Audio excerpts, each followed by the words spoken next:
नवीन वर्ष, नवीन संकल्प, नवीन प्रवास, नवीन उत्साह. नवीन वर्ष, नवीन संकल्प, नवीन प्रवास, नवीन उत्साह. असाच एक नवीन दिवस गुढीपाडवा. आपल्या सर्वांना माहीत आहे, आपला प्रत्येक सण उत्सव साजरा करण्यामागे एक शास्त्रीय कारण, एक आरोग्यशास्त्र लपलेलं आहे. गुढीपाडवा हिंदू नवीन वर्ष. खरं तर ही निसर्गाची नवीन सुरुवात आहे.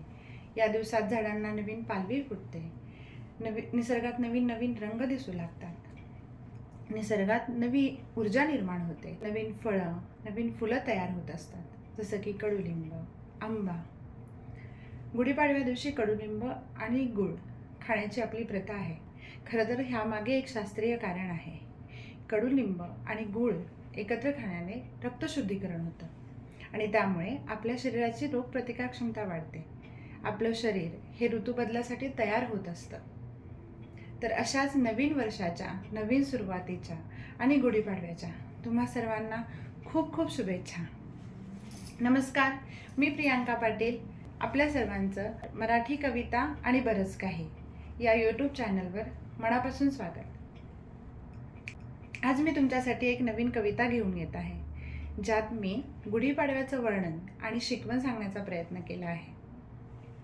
कवितेचं नाव आहे गुढीपाडवा. ब्रह्मदेवाने सृष्टी निर्माण केली, रामाने रावणावर विजय पताका फडकवली. ब्रह्मदेवाने सृष्टी निर्माण केली, रामाने रावणावर विजय पताका फडकवली. तो चैत्र शुद्ध प्रतिपदेचा दिवस पहिला, तो चैत्र शुद्ध प्रतिपदेचा दिवस पहिला, नवीन वर्षाचा सूर्य उगवला, नवीन वर्षाचा सूर्य उगवला. नऊवार साडी ती गुढीची, नऊवार साडी ती गुढीची, ओळख सांगते हिंदू संस्कृतीची, ओळख सांगते हिंदू संस्कृतीची. लिंबाचा डहाळा असला कडू जरी, लिंबाचा डहाळा असला कडू जरी, आठवण करून देतो आरोग्य हीच संपत्ती खरी, आरोग्य हीच संपत्ती खरी. गोड गोड ती साखरेची घाटी, गोड गोड ती साखरेची घाटी, सांगते एकत्र कुटुंब पद्धती हा संस्कार मराठी. गोड गोड ती साखरेची घाटी, सांगते एकत्र कुटुंब पद्धती हा संस्कार मराठी. मध्येच एक सुगंधी फुलांचा हार आणि गुढीच्या भक्कम काठीसारखा असावा कुटुंबाचा आधार. मध्येच एक सुगंधी फुलांचा हार आणि गुढीच्या भक्कम काठीसारखा असावा कुटुंबाचा आधार, कुटुंबाचा आधार.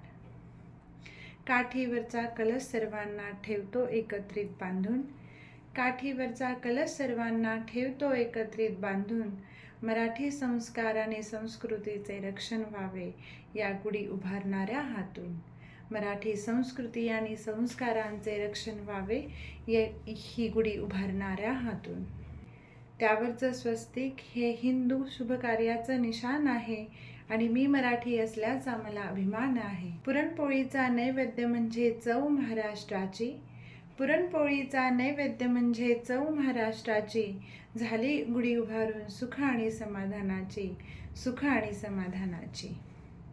दारी सजलं तोरण झेंडूच्या फुलांचं, दारी सजलं तोरण झेंडूच्या फुलांचं, घराभोवती वेढण आंब्याच्या पानांचं. दारी रांगोळी घराला शोभा आणते छान, दारी रांगोळी घराला शोभा आणते छान, आणि अशी गुढी उभारून आम्ही करतो नवीन वर्षाचा मानपान, आणि अशी गुढी उभारून आम्ही करतो नवीन वर्षाचा मानपान.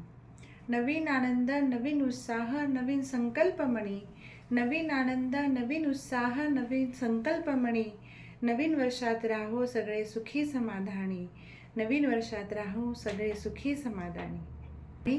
या शेवटच्या कडव्यात आपल्या सर्वांसाठी एक संकल्प.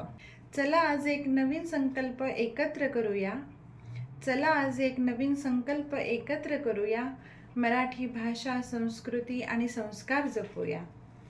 चला आज एकत्र नवीन संकल्प करूया, मराठी भाषा, संस्कृती आणि संस्कार जपूया. आपल्यासारखी एक भारतीय संस्कृती जपणारी नवी पिढी घडवूया, आपल्यासारखी एक भारतीय संस्कृती जपणारी नवी पिढी घडवूया, नवी पिढी घडवूया. धन्यवाद. जर तुम्हाला माझी कविता आवडली तर चॅनलला नक्की सबस्क्राईब करा.